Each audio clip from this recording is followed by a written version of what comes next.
Start with what actually happened in the Negev desert at 2:14 a.m. local time today. Because what happened there is the physical evidence that the defensive umbrella we paid for is officially broken. At exactly 2:14 a.m., an aerospace reality that Washington has denied for a decade materialized over the coordinates 31 degrees 12 minutes 30 seconds north, 35 degrees 0 minutes 44 seconds east, the Nevatim Air Base. The airspace was breached by 45 Shahed 238 jet-powered drones, 45 drones flying in a localized, tightly coordinated saturation attack. But the drones were not the primary strike package. They were the bait. They were decoys designed to do one thing: light up the radar screens of the David Sling air defense system and force it to exhaust its interceptors. This is the brutal math of asymmetric warfare. David Sling fires the stunner interceptor. Each interceptor costs approximately $1 million. Military doctrine dictates firing 2 interceptors to guarantee a kill on a single incoming target. That is $2 million of your tax dollars to intercept a drone that costs $20,000 to manufacture. Multiply that by 45 drones. The air defense system was forced to burn $90 million of advanced interceptor inventory in less than 4 minutes just to clear the decoys from the sky.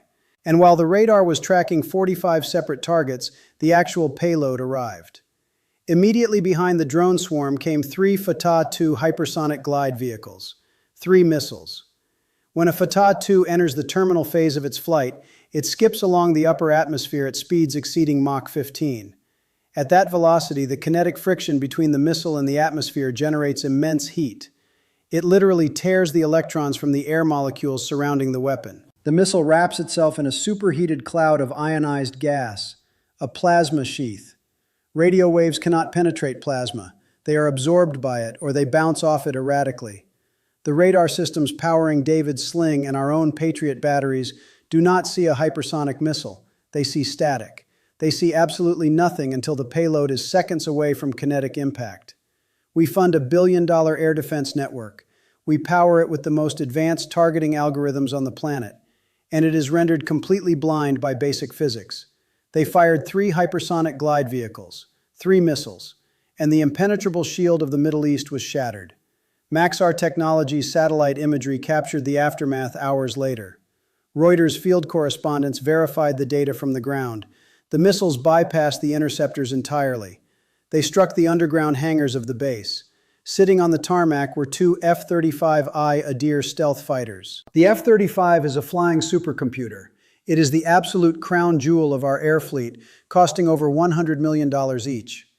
The Maxar imagery confirms both aircraft were completely vaporized. At exactly 3:45 a.m., 1 hour and 31 minutes after the missiles made impact, IDF spokesperson Rear Admiral Daniel Hagari stepped out of the emergency bunker located directly under the Kiryat military headquarters in Tel Aviv. His face was pale. His uniform was visibly dusted with concrete from the shockwaves.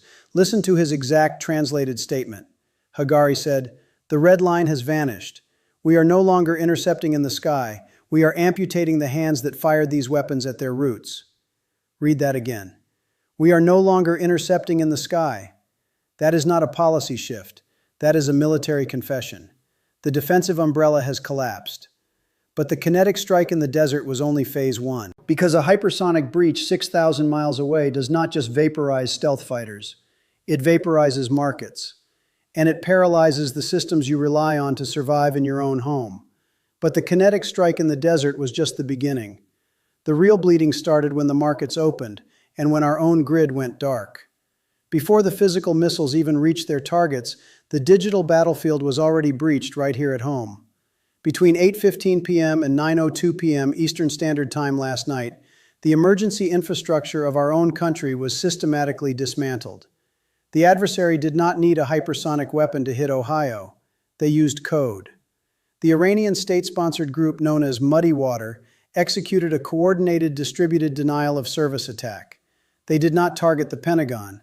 They targeted the weakest link in our armor, the outdated, underfunded 911 dispatch servers across 14 counties in Pennsylvania and Ohio. When an elite cyber unit directs a weaponized botnet to fire millions of phantom requests at local servers, it is not a battle, it is an execution.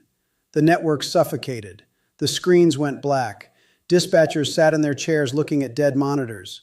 If you lived in one of those 14 counties and had a heart attack at 8:20 p.m., you died. If your house caught fire, it burned. Because for exactly 47 minutes, the line was dead. 47 minutes. That is the exact time it takes for a localized infrastructure failure to become a silent mass casualty event. And Washington could do absolutely nothing to restore it. Which brings us to the second reality. While our homeland was physically disconnected, the global financial architecture was reacting to the smoke in the Negev desert. At exactly 8 a.m. today, the London market opened.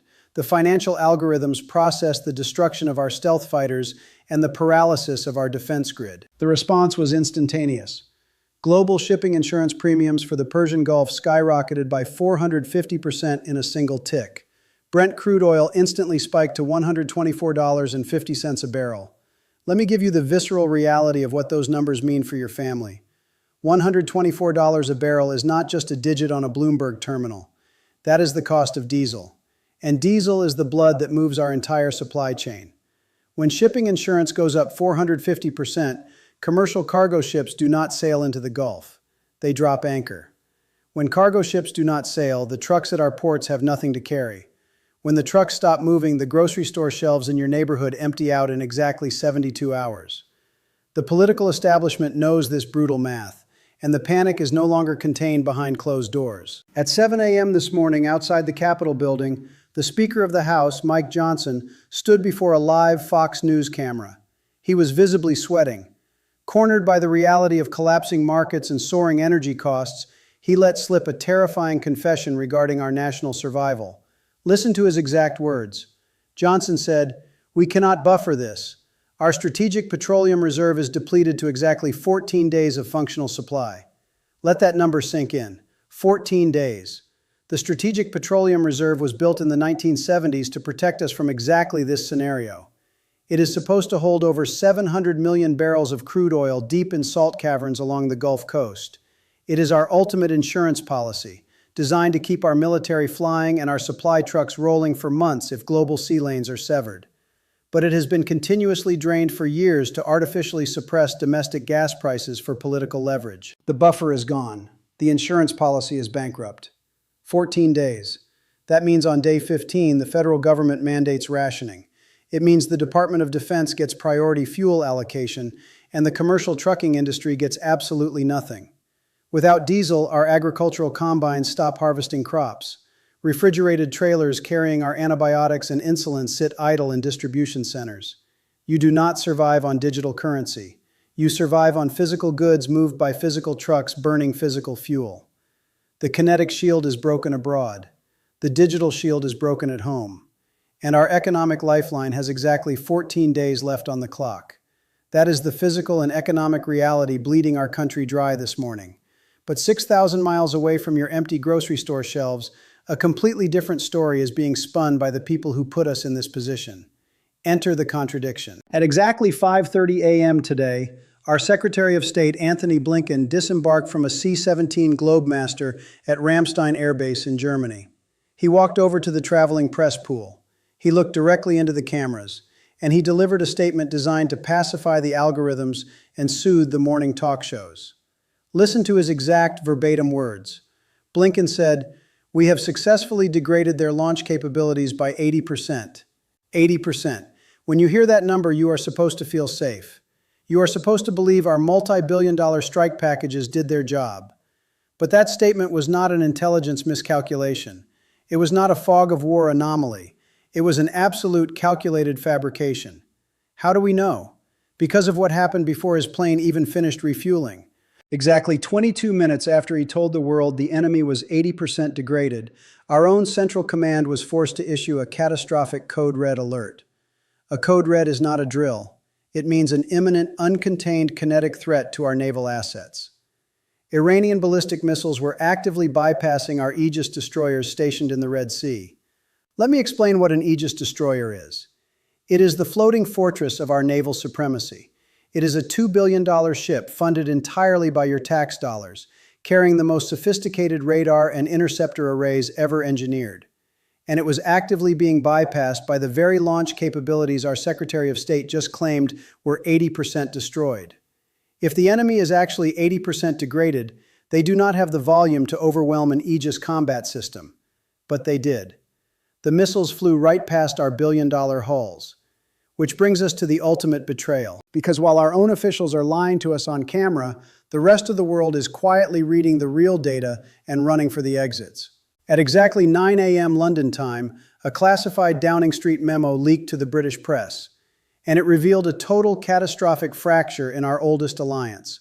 For a century, we have been told that we fight side by side with the United Kingdom. We shed blood together. We subsidize their defense. We fund the global security apparatus together. But the leaked memo confirmed that British Prime Minister Keir Starmer has officially and quietly blocked the Royal Air Force from participating in any retaliatory strike packages alongside our military. He pulled the plug, he grounded their planes. And the reasoning written inside that classified memo is the most damning indictment of our current foreign policy you will ever read. The document explicitly cited an, quote, unacceptable risk of retaliatory civilian casualties in London. Read that again. An unacceptable risk of retaliatory civilian casualties in London. The British government looked at the raw satellite data from the Nevatim airbase. They looked at the Fatah II hypersonic missiles. They looked at the plasma sheaths blinding the billion-dollar radar systems. And they did the math. They realized that if they fly with us, their own capital city will burn. The defensive shield is broken and they know it. So they decided that whatever objective our politicians are chasing in the Middle East, it is not worth the lives of their own citizens. They will take our money. They will take our intelligence. They will hide behind our naval fleets for decades. But the second the kinetic shield breaks and the real hypersonic threat emerges, they lock the doors and leave us completely geographically and militarily isolated. We are fighting this alone. Our ships are in the crosshairs in the Red Sea. Our stealth fighters are vaporizing on the tarmac. Our domestic grid is vulnerable to any hacker with a state-sponsored botnet. And the officials who orchestrated this entire operation are standing on runways in Germany, protected by Secret Service details, lying to your face about the success rate while our oldest allies officially abandon us on the battlefield. Strip away the geopolitics, strip away the oil prices and the satellite imagery and the press briefings. Because when the defensive and economic systems we fund finally break, the ultimate price is not paid by politicians in Washington or London. It is paid in the dark. At 2:45 a.m., while our stealth fighters were burning on the runway and our own emergency dispatch centers were blind, a secondary cascade failure hit the coastal city of Haifa. The cyberkinetic attacks that saturated the region's networks triggered a systemic power grid collapse. Inside the intensive care unit of the Rambam healthcare campus, the lights went out. The primary backup generators failed to synchronize with the hospital's internal grid. In one of those beds lay a 9-year-old girl named Yael. She was recovering from a shrapnel wound sustained weeks earlier. Her physiological stability was entirely reliant on a mechanical ventilator. When the grid collapsed, the ventilator seamlessly switched to its internal backup battery. The manufacturer rates that specific battery for exactly 43 minutes of continuous operation. For 43 minutes, the machine breathed for her in total darkness. There were no audible alarms because the central nursing station was completely dead. There was no medical intervention because manual triage protocols had drawn all available staff to the surgical floors. There was only the quiet, mechanical click of the battery-powered piston and the slow, mathematical drain of the lithium-ion cells. At 3:28 a.m., exactly 43 minutes after the blackout began, the battery depleted. The piston stopped. The room went perfectly silent. Yael died alone in the dark, not from a hypersonic missile impact, not from a drone strike, but from the quiet, inevitable failure of the infrastructure surrounding her. Her father is an active-duty reservist. At the exact moment the ventilator stopped, he was deployed on the northern border, standing watch under the same broken defensive umbrella we helped build. He was not pulled aside by a commanding officer. He did not receive a phone call. At 4:15 a.m., his phone screen illuminated in the trench. He received a sterile, automated 2-line message on WhatsApp from the hospital administration server. It read, "Patient Yael, time of death, 3:28 a.m. The billion-dollar kinetic shield we paid for is officially shattered. Our national economic lifeline is bleeding out with exactly 14 days left on the clock, and our oldest global allies are locking their doors to protect their own cities, while the politicians in Washington look right into the camera and lie to our faces about the success rate.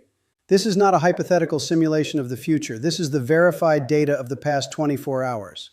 The system is failing simultaneously on all fronts. So I am going to leave you with one very simple question. When the power grid fails in your city, when the diesel stops flowing to your local grocery store, and your own emergency 911 dispatch line goes completely dead for 47 minutes in the middle of the night, are you prepared to survive the dark on your own? Or are you still trusting the very people who orchestrated this broken system to come and save you? Drop your answer in the comments right now, because the clock is already ticking.